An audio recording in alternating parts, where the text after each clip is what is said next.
अस्सलाम वालेकुम व्यूअर्स, उम्मीद है तमाम हज़रात खैर आफियत से होंगे। आज हम एक नई वीडियो आप सबके सामने लेकर आए हैं जिसमें हम आइल्स के हवाले से बात करेंगे कि आइल्स देना किस हद तक ज़रूरी है अगर आप कोई भी स्कॉलरशिप अवेल करना चाहते हो, और आइल्स देकर और आइल्स ना देकर क्या अपॉर्चुनिटीज़ हैं या नहीं है। अब हम सबसे पहले बात कर लेते हैं आइल्स की कि आइल्स जो है वो होता क्या है। आइल्स जो है वो एक इंटरनेशनल जो है वो इंग्लिश लैंग्वेज सर्टिफिकेट है, ठीक है, जो कि आपको जो है वो एक ऑफिशियली जो है वो मिलता है और उससे आप एलिजिबल हो जाते हो। ये कि आप जो है वो उसके बैंड्स होते हैं, ठीक है। अगर आप जो है वो मिनिमम बैंड 5.5 या 5 जो है वो रिक्वायरमेंट होती है ज़्यादातर स्कॉलरशिप्स अवेल करने की। अगर आपका अच्छा बैंड है, 6 है, 6.5 है या 7 बैंड है तो वेल एंड गुड है।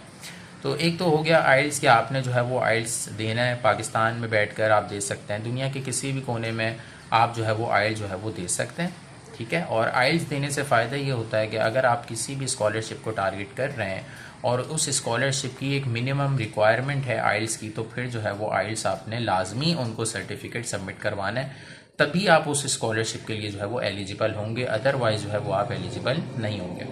अच्छा, कहीं पर आइल्स की रिक्वायरमेंट होती है और कहीं पर जो है वो सिर्फ वो इंग्लिश प्रोफिशेंसी सर्टिफिकेट जो है वो मांगते हैं कि ठीक है, आपकी एटलीस्ट मिनिमम जो है वो रिक्वायरमेंट होती है कि भाई आपका जो मेजर था, जो आपने कंप्लीट किया है, भले वो बैचलर्स हो या मास्टर्स हो, वो जो है वो आपका एक इंग्लिश मीडियम जो है वो यूनिवर्सिटी जो है वहाँ से आपने किया हुआ हो तो बेहतर है, ठीक है। यानी आपका करिकुलम जो है वो इंग्लिश मीडियम बेस्ड हो।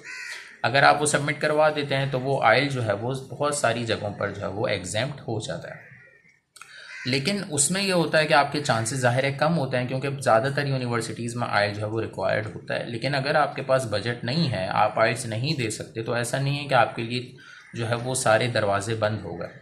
दुनिया भरी पड़ी है जहाँ पर आइल जो है वो एग्जाम्प्ट जो है वो किया जाता है, और डिफरेंट जगहों पर जो है वो यूनिवर्सिटीज़ भी मेंशन्ड हैं कि इन यूनिवर्सिटीज़ के अगर स्टूडेंट्स हैं वहाँ पर जो है फिर आप आइल जो है वो ना दें, ठीक है।